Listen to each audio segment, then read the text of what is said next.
Kia making a rear-wheel drive GT car? Surely you jest. Fair point, which is why we're going to kick things off today with a business lesson as to why this thing exists before we jump into the car and drive it to determine if it's any good. And to do that, I'm going to bring in two people that are far smarter than all of us put together to explain things.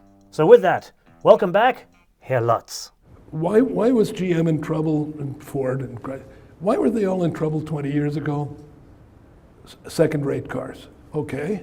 Now let's look at the last 5 years. Why is everybody doing so well? Great products. Ergo, let's keep doing great products and everything will be all right. And of course, that doesn't mean the financial discipline is thrown out. You need bean counters. I mean, you definitely need, just like a race car needs engine and brakes. Okay, so that's only half the story. Before we press on to Herr Schreier, remember that what you're about to see was shot over 2 years ago at Pebble Beach 2015, and we weren't even talking about a Kia. He brought this up on his own.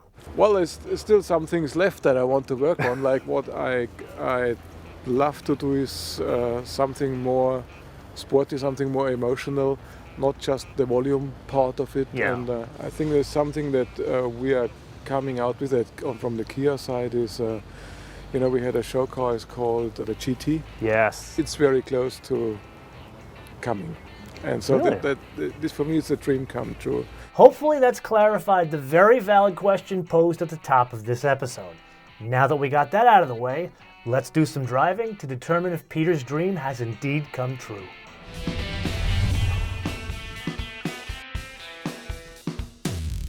Okay, so I think our theme for the day today is expectations. Because I can't remember a car in recent memory. Well, maybe the Camaro, 5th gen Camaro. So this is 3,792 pounds. Let's put our foot into it. It meets expectations.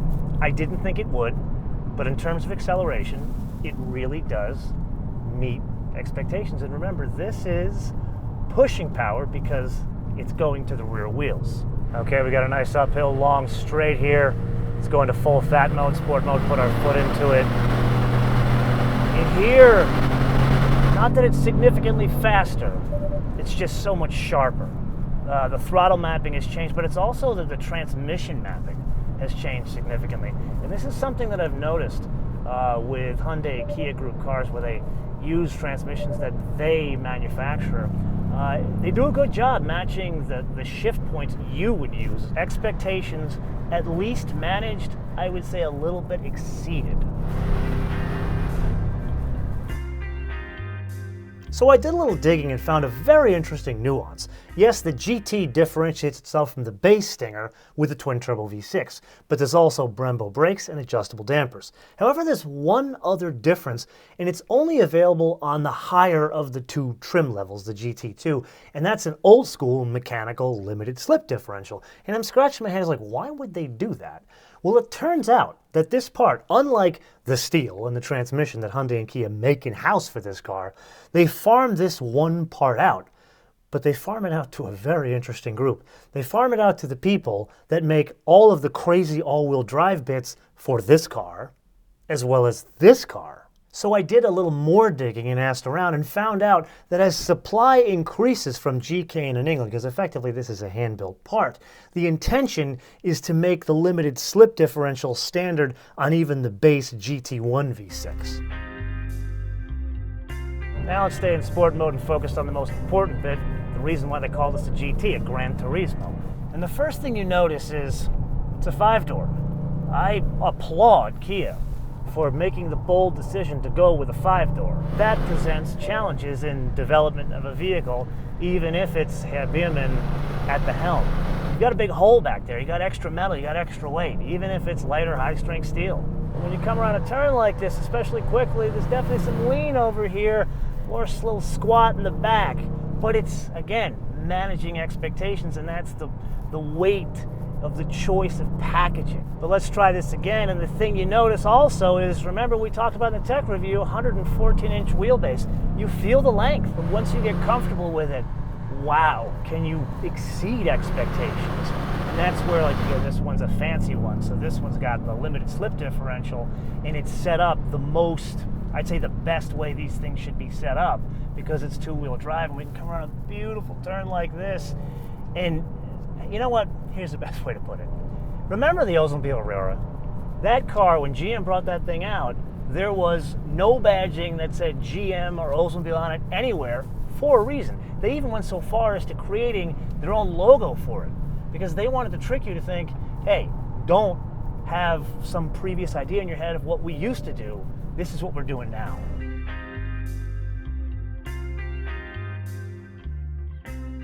Okay, so I'm taking a break from driving the regular road car, and apparently they had this stashed away. This was the SEMA car, and they decided to bring it to California. And oh my God, look at the color. Come on with me and I'll show you a couple of things. So it is lowered, if you couldn't tell. I wouldn't call it slammed on bags, but it's definitely lowered. Different TSW wheels, then obviously a body kit here, and then the vents, which are functional. The vents here, here, as well as tucked underneath the aero panel underneath the car. Those are all functional. Here they've been changed to like carbon fiber. I'd say they're faux. And then they've treated the top of the mirror fairing here to match this, to pick up the whole carbon fiber. And then check this out. Follow me back here. It's got this cool Borla exhaust. The whole point of this is not like some one-off thing here. The point is to create parts that will actually work for the Kia Stinger when it comes out on the market. But let's put aside the credibility of Germans that know how to design and build cars, aftermarket parts, and cool colors. There is one thing that is the party trick that I need to share with you. You just wait there.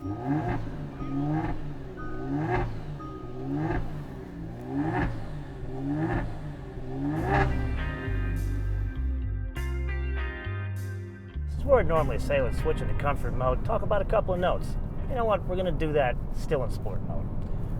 You and I talked about the interior and the tech review, and here, now living with it for the day and spending a lot of time actually using it, and the UX we've talked about from other Hyundai, Kias, here they just stepped it up a bit with a bit more pageantry, the satin finish, the vents, the toggle switches in multiple places, but more importantly, this is the sport mode button, or really the mode button. And instead of it being a button, they've made it into a knob so I can actually stay focused. And that's where the head-up display comes in, all that kind of stuff.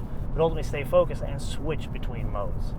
This is some of the details that make this thing work, and again, exceed expectations. Another little detail is, and we didn't cover this in the tech review, the bezels on the speedometer and tachometer, it's like a gunmetal finish, but it goes back to, hey, this is a GT from back in the day, instead of we're just going to do TFT and you're just going to deal with it, which done right, like how BMW does it or Aston Martin does it nowadays. I like that. Here, bravo that there are still real gauges. Look at the color. Once again, bravo for taking a very bold choice, starting with a 5-door, starting with a GT car for Kia, and now extending to this oddball color combination, which if I explained it to you over the phone, you'd think I'm nuts. But look at it in person.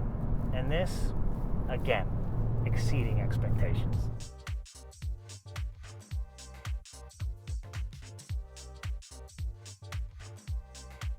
Okay, so there's one more thing we need to cover. You know how in the German world there's codes for things like E36M3 and how we'll geek out about cool cars like that? Well, there's a code for this. Internally, it's called the CK. You and I have never heard this code because no one's geeking out about it. Well, here's the thing. You and I have had this hype over a year of a totally new vehicle that comes from a company you wouldn't expect to build anything like this. Like, no accountant in their right mind would approve a vehicle like this from a company like Kia. And that's why I like it. So, the CK is now a platform that you and I can geek out about, and apparently someone already has.